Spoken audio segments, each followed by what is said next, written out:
9:38, como cada día RPP quiere contribuir a aclarar las claves para enfrentar de la mejor manera la pandemia del coronavirus. Y como sabemos, uno de los factores que será clave en el futuro es la manera como organicemos el transporte público para evitar que sea un factor de contagio.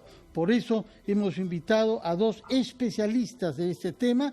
Por una parte, al economista Juan Tapia Grillo, presidente del SINAT, y por otra parte a Alfonso López, presidente de la Fundación Transitemos.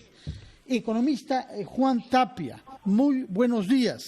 Buenos días, gusto saludarlo. Bueno, ustedes en el CIDAT, en el Centro de Investigaciones del Transporte, ofrecen asesoría sobre esta materia. ¿Cuáles le parecen los puntos que serán indispensables modificar para que el transporte público en las ciudades de nuestro país no sea sinónimo a subir a un microbús para contagiarse?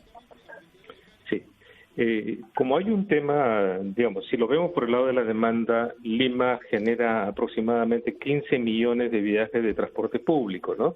Más otros 5 millones de auto privado, que son en total 20 millones de viajes por día que se producen en términos normales.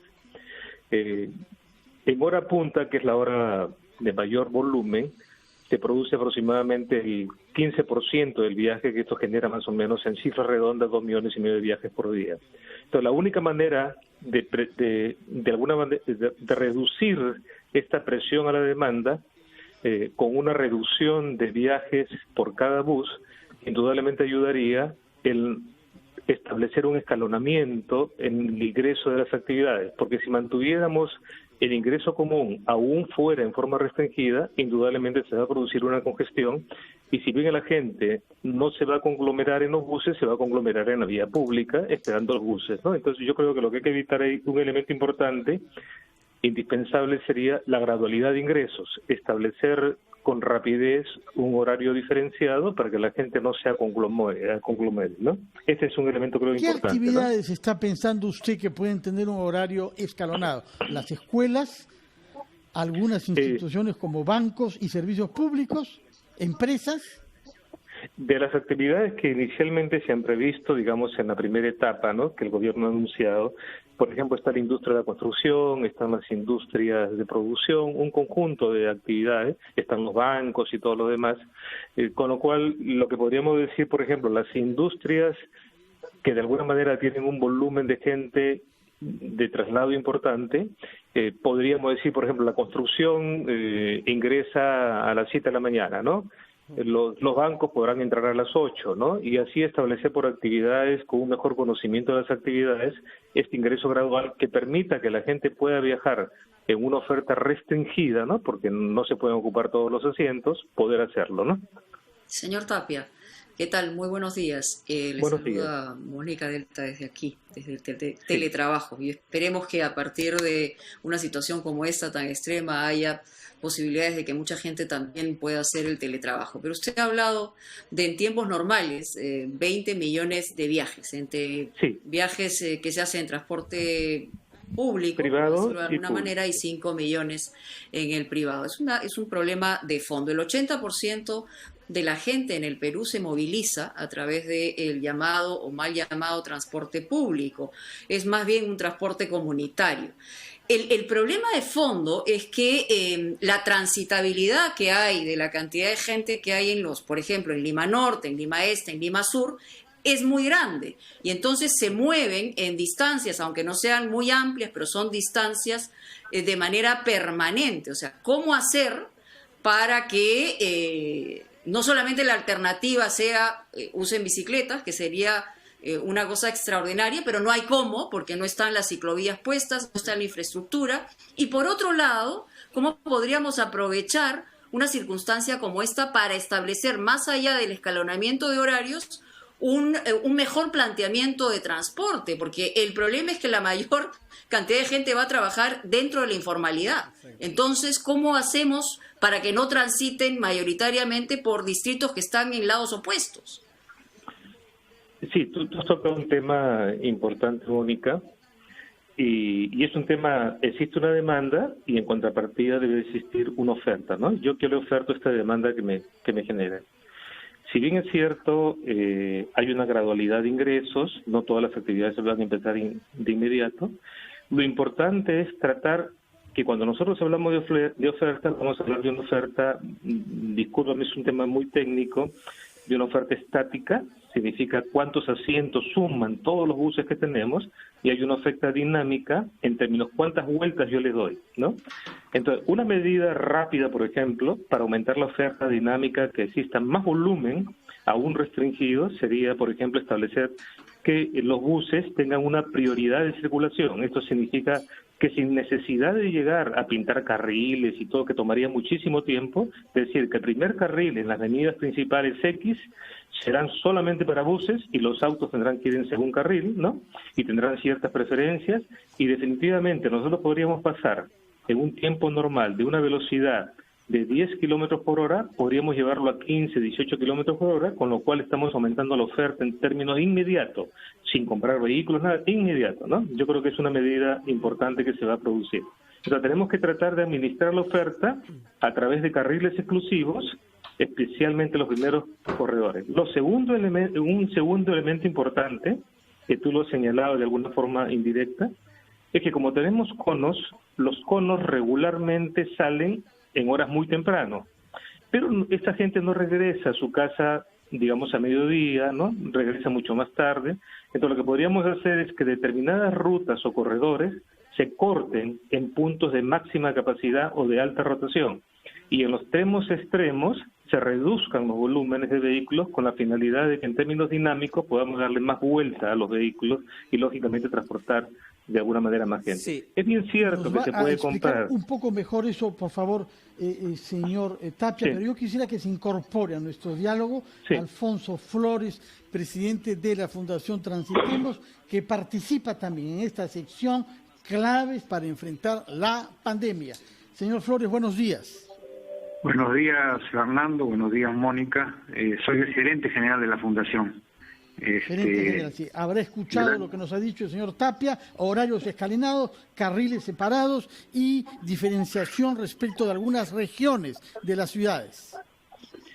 Totalmente de acuerdo. Digamos, si uno analiza dónde está la demanda de transporte, la mayoritaria, y en qué horas, evidentemente las propuestas de Juan, a quien saludo, y Juan también es miembro de la Fundación Transitemos, por si acaso tenemos un contacto muy estrecho, y trabajamos estas propuestas de la mano con la autoridad.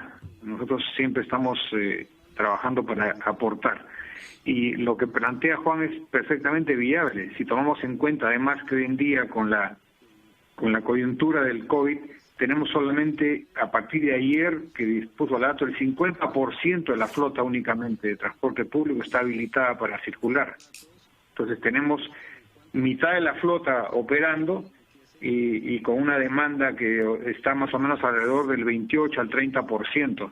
Entonces, si ahora, que es el momento en el cual se pueden probar estas propuestas planteadas, no lo hacemos, va a ser muy difícil que se haga cuando tengamos el 100% de la población trabajando y en la calle. Entonces es el momento ideal para probar estas medidas que plantea Juan Tapia. Señor Flores, buenos días. Buenos días. Carlos Villarreal le habla. Carlos, ¿cómo te va? Quería hacer una consulta, la respuesta después de la pausa, por favor.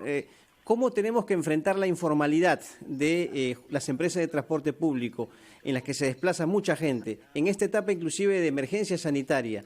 Empresas que no guardan las medidas de prevención necesarias, empresas que no guardan el distanciamiento y que son empleadas por mucha gente para trasladarse a sus centros de labor. Vamos a hacer una pausa y regresamos con la respuesta, por favor. Muy bien. Pregunta pendiente justamente con Alfonso Flores, gerente de la Fundación Transitemos, y era el tema de la informalidad en el transporte público que se ha mantenido lamentablemente en esta etapa de emergencia. O sea, vemos a empresas de transporte informal trabajar de manera indebida, sin respetar normas de prevención, sin respetar distanciamiento, camionetas tipo combi llenas. ¿Cómo enfrentar ese problema? El problema es bastante serio y no de ahora, sino ya desde antes, ¿no? El problema de la informalidad, y también tenemos un problema que todavía no se termina de consolidar la ATU. Digamos, todavía siguen los corredores complementarios y el metropolitano a cargo de la Municipalidad de Lima, lo cual hace difícil seguir una estrategia unificada. Y si tomamos en cuenta que la ATU cuenta con solo 126 inspectores para fiscalizar más de 24.000 unidades formales de transporte, ni nos imaginemos lo que costaría fiscalizar a la informalidad. Entonces aquí hay ¿Por qué es que no se ha podido hacer la transferencia de una manera cabal? ¿Qué cosa la bloquea? Hay un problema, la diferencia con el transporte regular, digamos lo que llamamos las rutas regulares, que no son los corredores concesionados ni el metropolitano, solamente funcionan con autorizaciones, eso sí lo pueden manejar rápidamente, se ha transferido a las gerencias de transporte urbano de Callao y Lima a la ATU, pero en el caso de los corredores complementarios y el metropolitano, que tienen que ser fusionados, y las fusiones tienen toda una serie de reglamentaciones que pasan por cosas muy complicadas de los contratos que los maneja también el Ministerio de Economía y Finanzas, y ahí está el entrampamiento, cómo se ceden esos contratos a la ATU sin tener que modificarlos y que los acepten como están, pero la mayoría quieren ser modificados. Entonces hay un problema ahí básicamente legal que debería ser abordado con mayor celeridad. Ya vimos el otro día que...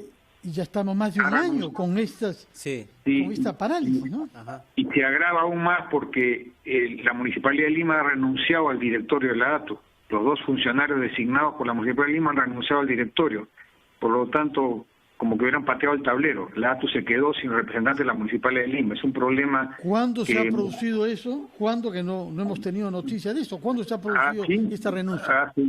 Hace ya 2 semanas, inclusive hubo un comunicado de la ATU aclarando las razones por las cuales había sucedido esto, que ahí está claramente especificado cuáles son los entrampamientos legales que hay. Es decir, la ATU no quiere recibir la fusión del metropolitano en los corredores si no se aclaran todos los contratos que tienen señor que Flores, ser transferidos.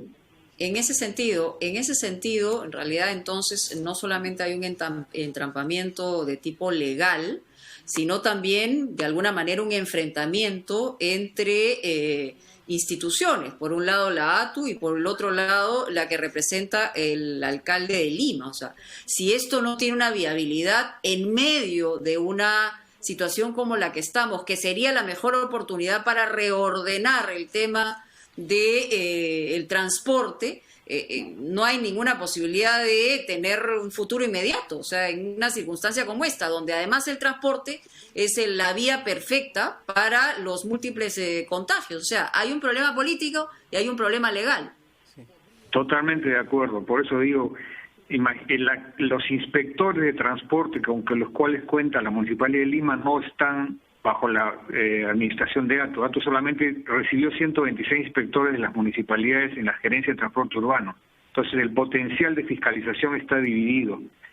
Pero más allá de esto, también hay que ver un tema, que los protocolos que ha establecido el Ministerio de Transportes y Comunicaciones se ponen en duda la capacidad de hacerlos cumplir. Ya vimos ayer un incidente que hubo con un bus en La Victoria, en el cual un pasajero le cuestionaba y le increpaba al conductor y al cobrador cómo era posible que subiera la cantidad de gente que estaba a bordo sin mascarilla, sin ningún protocolo, y se armó una gresca descomunal en la vía pública porque el pasajero exigía sus derechos.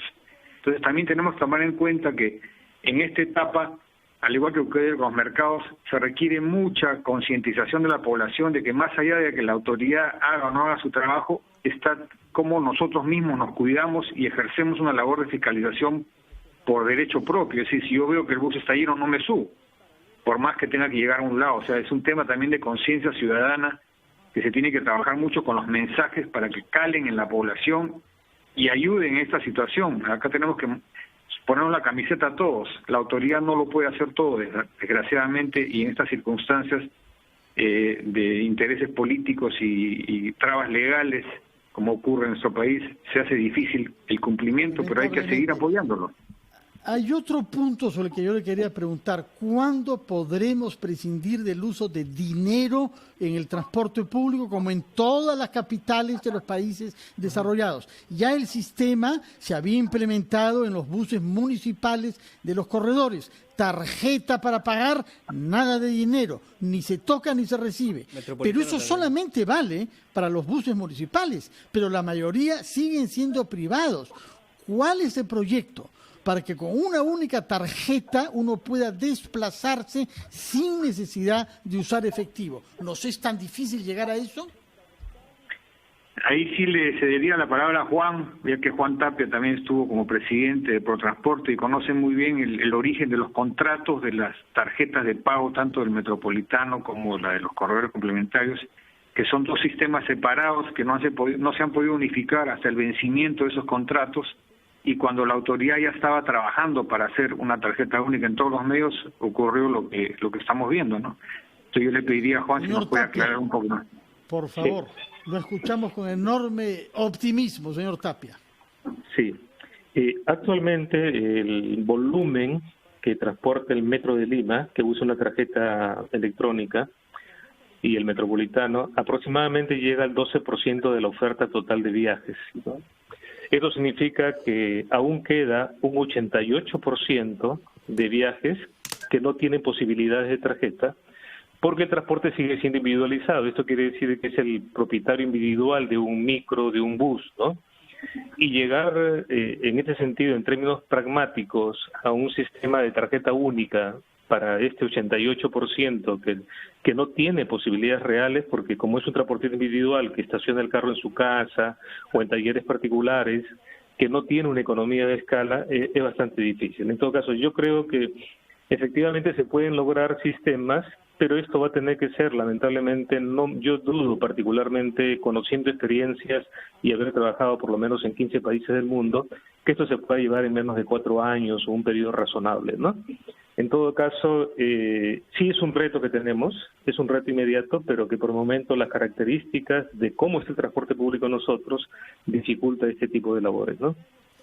Muchas gracias, señor Tapia, por su respuesta, señor Flores también por la participación de ustedes en claves para enfrentar la pandemia del coronavirus que RPP ofrece cada día. Muchas gracias por su sintonía, gracias a Mónica Delta y a Carlos Villarreal. Gracias. Terminamos acá nuestro programa, yo les deseo un feliz día y nos damos cita mañana a las 8 de la mañana en una nueva versión de Ampliación de Noticias. Muy buenos días. Buenos días.